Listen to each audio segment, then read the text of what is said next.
शाम के 7 बज रहे थे। आकाश में हल्की लालिमा छाई थी जब गलियों के कुत्तों का एक झुंड सड़क किनारे रखे नीले रंग के ट्रैवल बैग को नोच रहा था। मेरा नाम आर्यन है। मैं अपनी गाड़ी से उतरकर पास गया और देखा कि बैग के अंदर एक नवजात बच्ची थी जो भयभीत होकर रो रही थी। उसके पैरों में एक छोटी सी पायल थी जिसके लॉकेट को खोलकर देखा तो अंदर मेरी और मेरी पत्नी कियारा की धुंधली सी तस्वीर थी। पीछे मेरा नाम, पिता का नाम और एक चेतावनी लिखी थी जिसे पढ़कर मेरी सांसें मानो सीने से अटक गई हो। मैं वहीं फुटपाथ पर बैठ गया। पिछले 7 साल से हमारी शादीशुदा जिंदगी सुनी थी। यह दर्द सिर्फ हम ही समझ सकते थे। मैंने अपने घर की बालकनी की ओर देखा, वह कमरा जिसे हमने 3 महीने पहले सजाया था। कियारा गर्भवती थी, लेकिन एक दर्दनाक हादसा हुआ और हमारी खुशियां हमेशा के लिए छिन गई। आज उस कमरे में छोटे छोटे कपड़े, एक सफेद पालना और टेडी बियर रखे थे जिनकी ओर देखकर मेरी आंखों से आंसू बहने लगते थे। मैंने आंसू पोंछे और दरवाजा बंद कर रखा था कि मेरी माँ सामने खड़ी थी। कितनी बार कहा है उसे तलाक दे दो, वह कभी हमारे घर में खुशी नहीं लाएगी। मेरे कौन से 10 बच्चे हैं, तुम्हारी खुशी देने से पहले ही इस दुनिया से मैं चली जाऊंगी। अब भी वक्त है बेटा। माँ की बात सुनकर हमेशा कड़वी होती थी, पर उनकी आंसू में एक गहरा दर्द था। मैंने उन्हें सीने से लगा लिया, पर उनकी हिचकियां थम नहीं रही थी। वह कुछ और कहे बिना खामोशी से चली गई। मैं अपने कमरे में दाखिल हुआ। कियारा खिड़की के पास खड़ी थी, आकाश को देख रही थी। हादसे के बाद से उसकी हंसी, उसका चहकना सब बंद हो गया था। मैं उसके कंधे पर हाथ रखने वाला था कि उसकी आवाज आई, आप दूसरी शादी कर लीजिए। मैंने फैसला कर लिया है।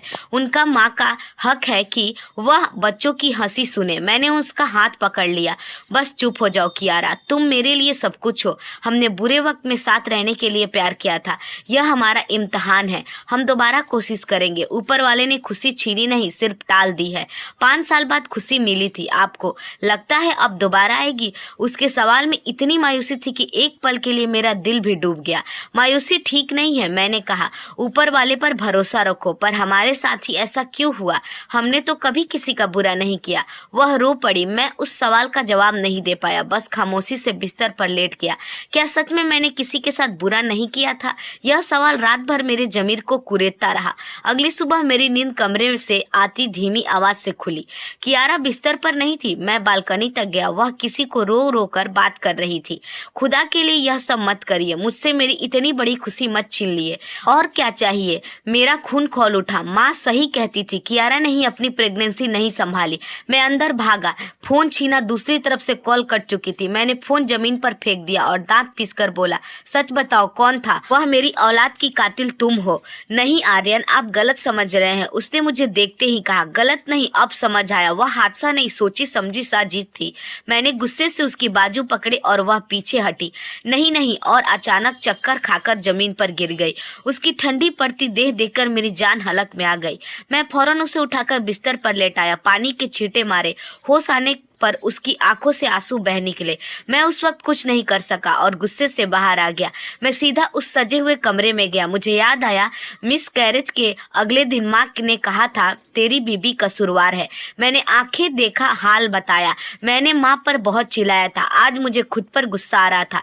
मुझे याद आया 3 महीने पहले खुशी की खबर मिलने पर हम हॉस्पिटल गए थे। कियारा अजीब डरी हुई थी। घर पर डॉक्टर बुलाने की जिद कर रही थी। हॉस्पिटल में भी वह बार बार मुझे मिठाई बांटने से रोक रही थी, जैसे किसी से छुपाना चाहती हो। मैंने किसी को नहीं सुनी। 3 महीने बाद कियारा ने पहाड़ों पर शिमला जाने की ख्वाहिश की। माँ ने मना किया, पर मैंने जिद की और ट्रेन की जिद के बावजूद मैं उसे फ्लाइट के लिए ले गया। शिमला पहुंचकर वह तुरंत पहाड़ पर जाने की जिद करने लगी।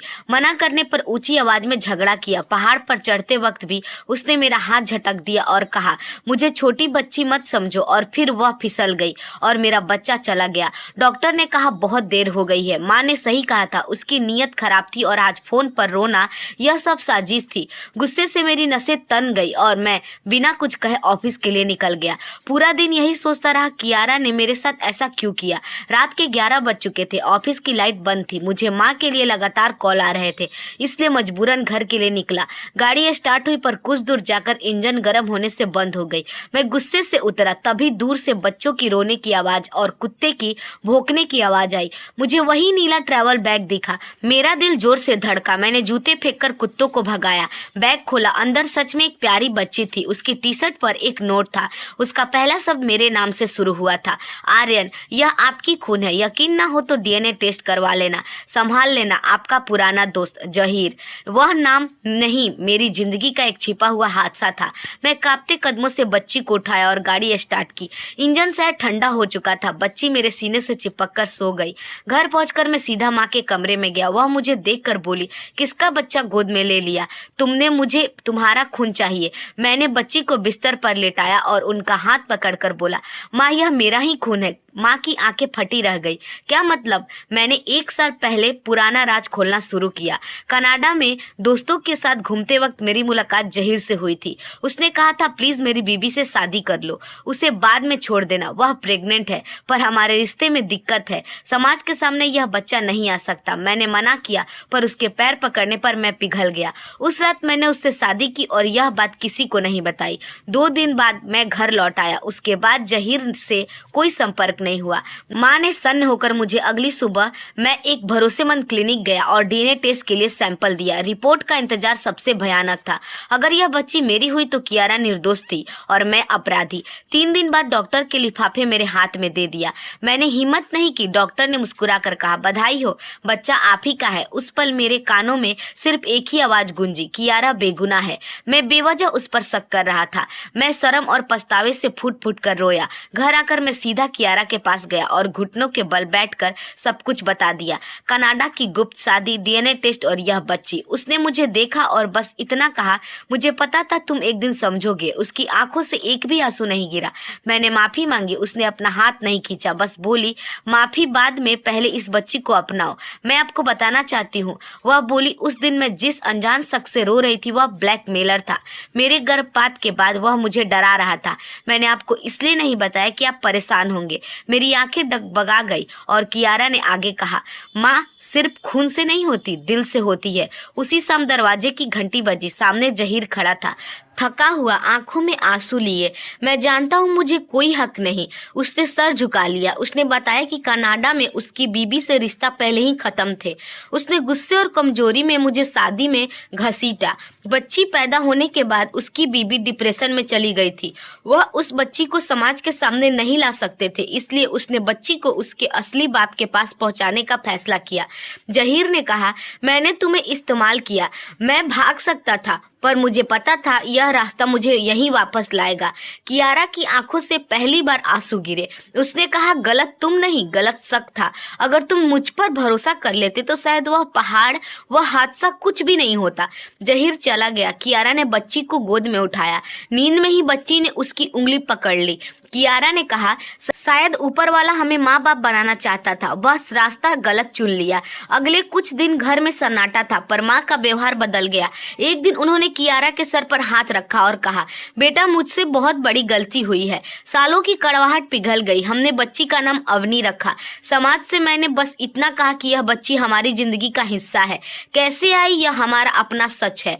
कियारा फिर से हंसने लगी थी। अवनी उसकी उंगली पकड़कर सो जाती और वह हर बार उसे देखकर ऐसे मुस्कुराती जैसे ऊपर वाले से कोई वादा निभा रही हो।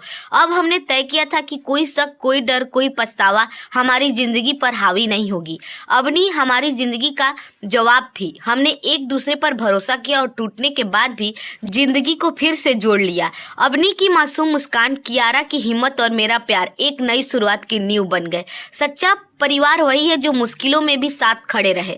दोस्तों, उम्मीद करती हूँ आपको यह कहानी अच्छी लगी होगी। अगर हमारी कहानी आपको पसंद आई हो तो हमारे वीडियो को लाइक और चैनल को सब्सक्राइब जरूर कीजिएगा। धन्यवाद।